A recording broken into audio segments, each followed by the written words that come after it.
Daniel capítulo 9.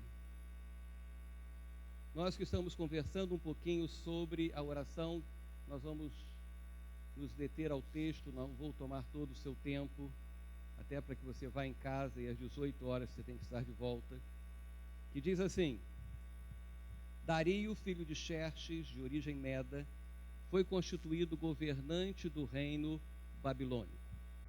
E diz que no primeiro ano do seu reinado, versículo 2, eu, Daniel, compreendi pelas Escrituras, conforme a palavra do Senhor dada ao profeta Jeremias, que a desolação de Jerusalém iria durar 70 anos.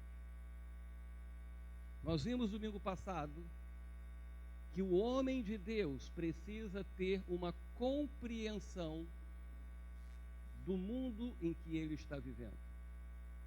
Compreensão do tempo de Deus. Nós precisamos ter uma compreensão do tempo de Deus. Não precisamos apenas ficar tentando adivinhar a data da vinda de Cristo, não, mas o que Deus está querendo realizar.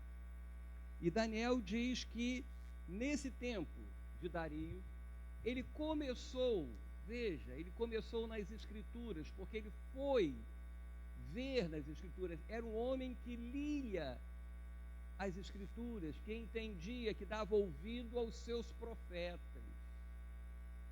E dando ouvido aos seus profetas, ele entendeu que seriam 70 anos, que a escravidão de Israel pela Babilônia não seria eterna, não seria para sempre. Com 70 anos iria terminar. Então ele começou a ver que a escravidão não seria para sempre.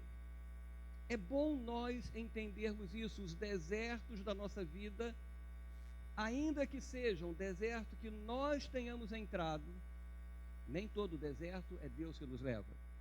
Existem desertos que somos nós que entramos. Ou seja, o deserto que Deus nos leva não é para sempre. Jesus esteve no deserto 40 dias. O tempo de Israel estar no deserto foi determinado por Deus. O tempo de deserto na nossa vida é determinado por Deus. O seu deserto não é para sempre. Amém? Como ele entendeu, veja, porque ele entendeu, ele não apenas saiu dizendo para todo mundo que entendeu. O versículo 3 diz: por isso me voltei para o Senhor, com orações e súplicas, em jejum, em pano de saco e coberto de cinza. Quando nós entendemos o que Deus está falando, o que Deus está fazendo, o tempo de Deus, o que vai acontecer, não é um momento apenas para nós anunciarmos. Deus está falando para que a gente se volte mais intensamente, porque Daniel já era um homem de oração, Daniel já era um homem de jejum, já era um homem de súplicas, Daniel já era um homem de confessar os seus pecados, mas ele se volta mais intensamente para o Senhor. E o versículo 4 diz: orei ao Senhor, ao meu Deus. Quando se entende o que Deus quer fazer, não é debruçar numa mesa e projetar, é debruçar-se diante do Senhor e buscar em Deus a orientação, buscar em Deus a compreensão, buscar em Deus o conserto da vida, para que tudo que Deus deseja realizar, seja realizado em nós. E ele foi e ele orou ao Senhor. E nós vimos no domingo passado, de uma maneira rápida, que a motivação de Daniel foi que a vontade, os desejos, as promessas de Deus fossem realizadas. Ele se alegrou e ele começou a interceder, ele começou a pedir, a clamar a Deus. E na sua oração, nós que estamos aí nessa semana de oração, ele começa a orar a Deus. E a primeira coisa que ele faz é confessar os pecados. Eu estava conversando lá em casa e eu estava dizendo, olha, existem orações. Você sabe que existe aquele ditado que tem orações que não passam do teto da igreja. E eu estava dizendo assim, tem orações que não saem do chão da igreja. Que fica no chão, que nem no teto, não tem força nem para chegar no teto. Porque são orações sem confissão de pecado. Pessoas, às vezes, cheias de ressentimentos, cheias de mágoas, cheias de rancores, cheias de coisas erradas na vida, querem ter intimidade e comunhão com Deus. A comunhão com Deus, você tem que lembrar do tabernáculo.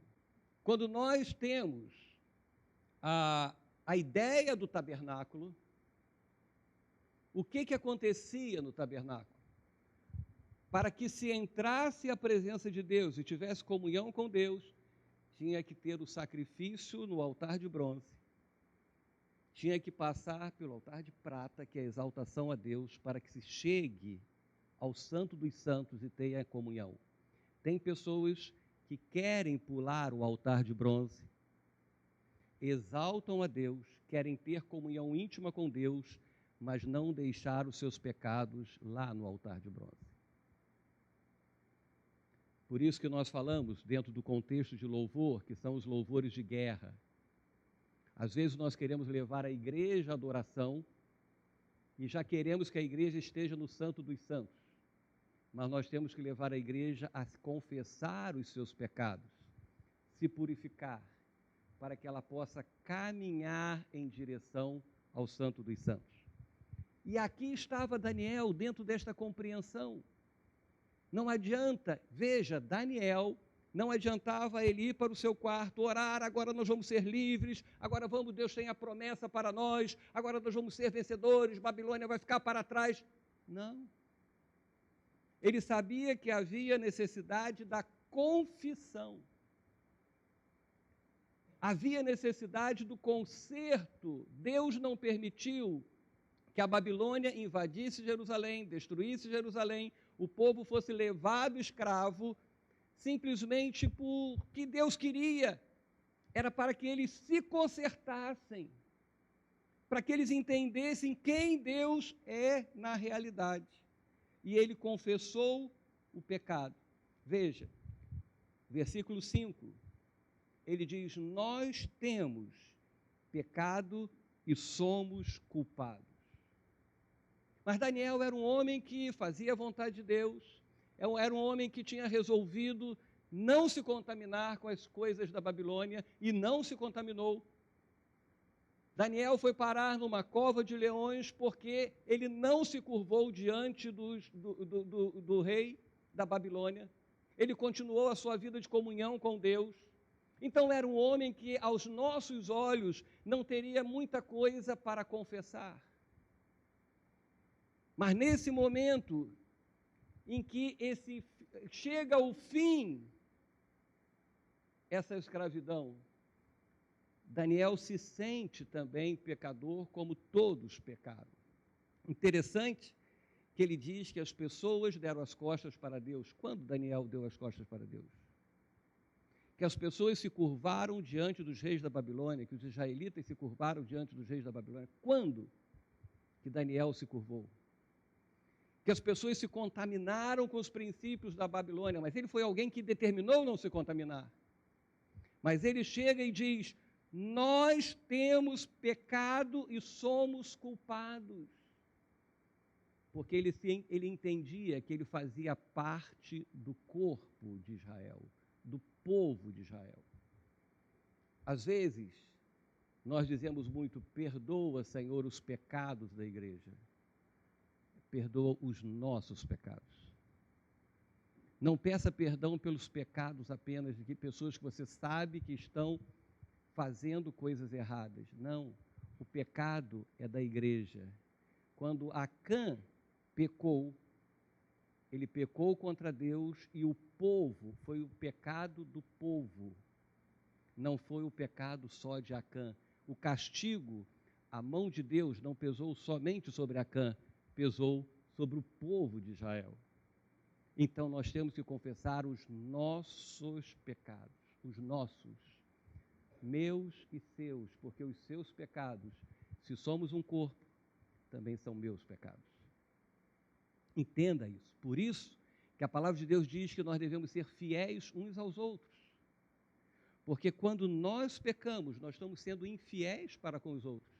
Quando Acã pecou, ele estava sendo infiel para com o seu povo, para com seus irmãos. Então a nossa oração, claro, Senhor, perdoa os meus pecados, mas eu também digo, Senhor, perdoa os nossos pecados. Ele diz, não demos ouvido aos teus servos, os profetas, aos líderes, não demos ouvidos aos antepassados, o que os pais, os avós, os tataravós estavam dizendo, ensinando. Eles não deram ouvido, esqueceram dos milagres que Deus havia realizado. Daniel não esqueceu, mas Daniel não se colocou numa posição de não, eu sou o perfeito. Ele disse, não, é o nosso pecado, eu sou parte desse povo. E depois ele começa, veja, eu falei do altar de bronze, da confissão.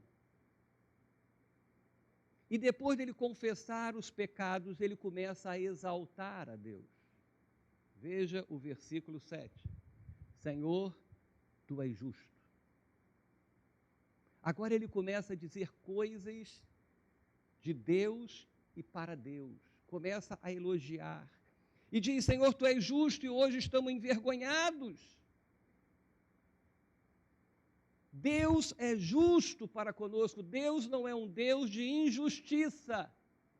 Amém? Não pense que se alguma coisa está acontecendo errado na sua vida, porque Deus é injusto. Venha hoje à noite e vamos falar das imperfeições do mundo. Vivemos no mundo imperfeito.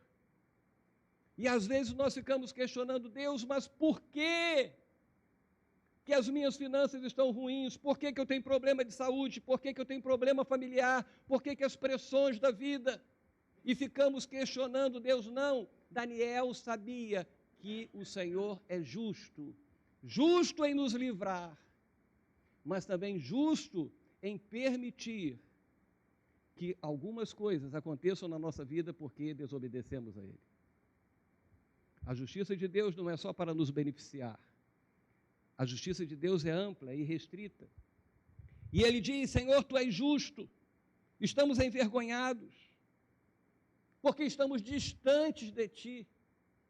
Nos afastamos de ti.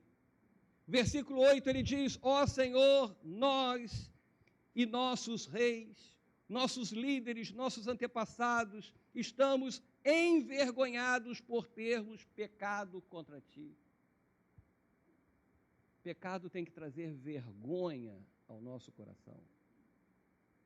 O que nós temos vivido nos dias de hoje, nos dias das nossas igrejas, por aí afora, é que as pessoas parecem que perderam a vergonha do pecado. E o que Daniel está dizendo é isto. As pessoas, elas perderam a vergonha do pecado. Parece que o pecado nem cosquinha faz mais no espírito. Não entristece. Parece que o pecado não deixa a pessoa sem dormir uma noite. Nós precisamos sentir vergonha do pecado. Sabe por quê? Porque Deus é justo. Nós oramos a um Deus que é justo, ao Deus que é misericordioso e perdoador, mesmo nós sendo rebeldes. O versículo 9 diz isso, mas veja, tem que ter a confissão e tem que ter o arrependimento. Eu tenho que me confessar diante do Senhor, e Ele diz, o nosso Deus é misericordioso e perdoador, apesar de termos sido rebeldes. Não demos ouvido a Ti, Senhor, não obedecemos às Suas leis. Israel transgrediu a Tua lei, Israel se desviou, recusou a se ouvir, e por isso a escravidão veio. Por que pessoas hoje estão sofrendo? Por que pessoas hoje estão derrotadas? Por que pessoas não progridem na vida? Porque desobedeceram, deram as costas a Deus. Versículo 12, Daniel diz, Tu és um Deus de palavra. Tu tens cumprido as palavras faladas contra nós. Porque nós gostamos muito de dizer, Senhor, Tu és um Deus de palavra que cumpre a sua palavra. Quem crê que Deus cumpre a sua palavra? Deus cumpre a palavra a favor e contra. Não pense que é só a favor. Deus também cumpre a sua palavra contra. Não pense que Deus vai mudar a sua palavra mediante os nossos pecados, porque Ele é misericordioso, Ele é compassivo, Ele é longânimo. Não. Ele é justo, Ele é perfeito e Ele cumpre a sua palavra. E por isso que o versículo 14 diz, e o Senhor não hesitou em permitir desgraças sobre nós. Esse mês nós vamos falar sobre a vontade permissiva de Deus. O que nós decidimos fazer, Deus vai permitir. As consequências nós vamos sofrer. Por isso que o apóstolo Paulo diz, transforme-se pela renovação da vossa mente, para que você experimente a boa, perfeita e agradável vontade de Deus. Mas existe uma vontade permissiva. Eu resolvi fazer isso. Deus, olha só, quando Davi pecou, Deus não desceu e disse, não, Davi é um homem segundo o meu coração, não vai pecar, fez com que Batseba caísse da escada, ou fez com que Davi também ficasse impotente, ou perdesse todo o clima. Não, Deus disse assim, você decidiu. Deus permitiu. E o que aconteceu na vida de Davi? Desgraças vieram sobre a vida dele.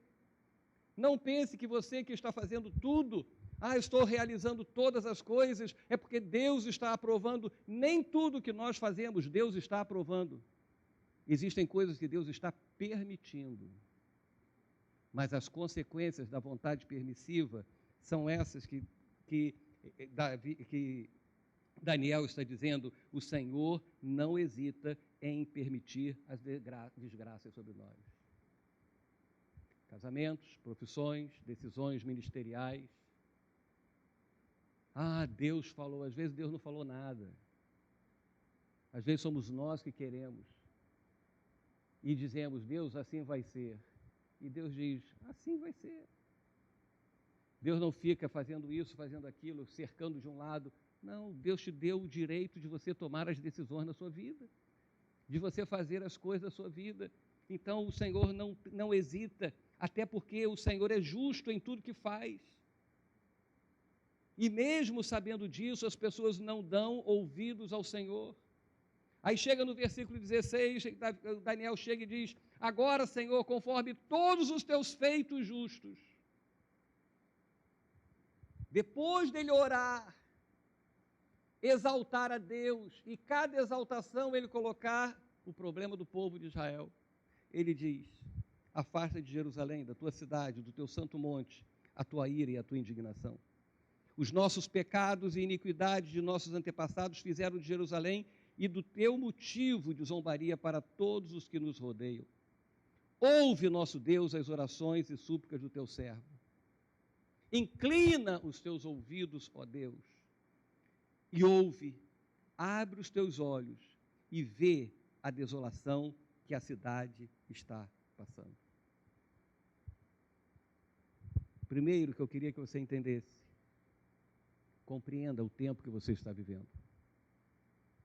Nós estamos vivendo um tempo totalmente diferente do tempo da igreja primitiva, do tempo do século XV, do tempo de Martinho Lutero.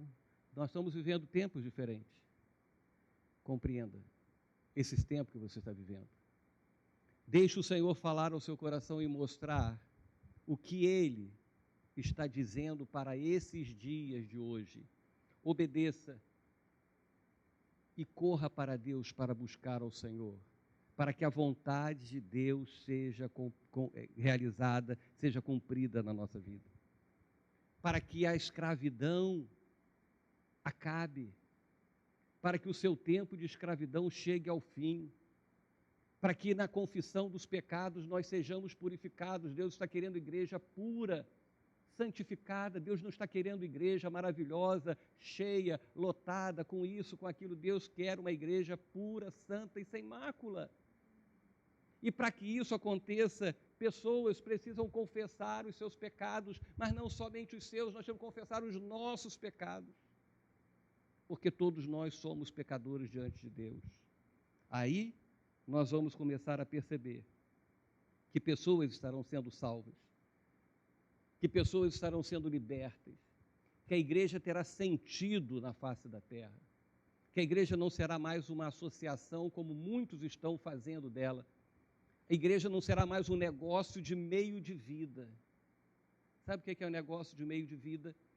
Você abre uma padaria para viver, você abre um comércio para viver, você arruma um emprego para viver, e tem muita gente que abre uma igreja para viver. A igreja não é o nosso meio de vida, a igreja é o meio em que nós fazemos a vontade do nosso Deus, em que nós somos preparados para fazer aquilo que Deus está querendo. Então, que o reino de Deus seja implantado na nossa vida. Que os dias de escravidão entenda que eles têm fim. E eles terminam com a confissão dos nossos pecados. E o que nós vemos é que a partir do capítulo 9, o livro de Daniel muda. O livro de Daniel começa a falar das coisas de Deus, que Deus tem para o seu povo, simplesmente por uma atitude de compreensão do que Deus estava fazendo, compreensão do que Deus tinha falado, do que Ele iria fazer, e de uma atitude de um homem que se prostrou diante do Senhor e orou, confessando seus pecados, confessando o pecado do povo, fazendo parte do povo, declarando quem Deus é. Em nenhum momento Daniel disse: Senhor, por que que tu fizeste isso? Daniel sabia porque Deus tinha feito, porque que Deus tinha permitido. Daniel disse: olha, essas coisas estão acontecendo, é porque Deus é justo. E se nós vamos sair dessa escravidão, é porque Ele é misericordioso, não é por causa de mim, não é por causa de A, B, C ou D, não, é porque Deus é misericordioso para conosco. Participamos da ceia do Senhor, o que que nós celebramos? O perdão dos nossos pecados. Você merecia ser perdoado. Ah, pastor, eu dou dízimo, eu sou um homem temente a Deus, mas você merecia ser perdoado. Você já imaginou o que você seria sem a presença de Deus na sua vida? Outro dia eu fiz uma análise da minha vida e disse: talvez eu seria a pior pessoa do mundo se não fosse a graça do Senhor na minha vida. Tem gente que diz assim: não, se não fosse o Senhor eu também seria bom. Não seria bom coisa nenhuma. Quantos aqui são salvos? Quantos são salvos? Sabe por que tem esse grupo salvo aqui? Sabe o que significa? Tem menos bandido, tem menos drogado, tem menos adúltero, tem menos assassinos na rua, tem menos traficantes, porque nós poderíamos ser tudo isso, mas pela misericórdia do nosso Senhor, Ele nos resgatou. A justiça de Deus se manifestou em nossas vidas, perdoando os nossos pecados. E que nós vivamos a cada dia, unicamente para fazer a vontade de Deus. Compreenda o que Deus está querendo fazer. Esqueça um pouco as igrejas, o que Deus está querendo fazer na sua vida, na nossa igreja. E quando Deus colocou isso no meu coração, a primeira coisa que nós fizemos foi: vamos ter semanas de oração. Porque você não vê ninguém na Bíblia ouvir a voz de Deus e dizer: eu vou vencer sozinho. Todos os que ouviram a voz de Deus foram clamar em oração. Foram buscar a Deus em oração, porque sabiam que sem Deus nada poderia fazer. E agora só tinha um jeito deles saírem da Babilônia: Deus, cumprindo a sua palavra. E hoje só há um jeito para você sair da sua escravidão: Deus cumprindo a sua palavra. É você crendo na palavra de Deus, e você será liberto, sua casa será liberta, e o nome do Senhor Jesus será glorificado. Amém? Curva a sua cabeça, vamos orar a Deus. Senhor, obrigado por esta manhã maravilhosa, Senhor. Obrigado, Jesus, pela tua graça manifesta. Obrigado, Jesus, por nos ensinar um pouquinho mais sobre a necessidade da vida de oração, a necessidade da compreensão das tuas palavras, das tuas profecias.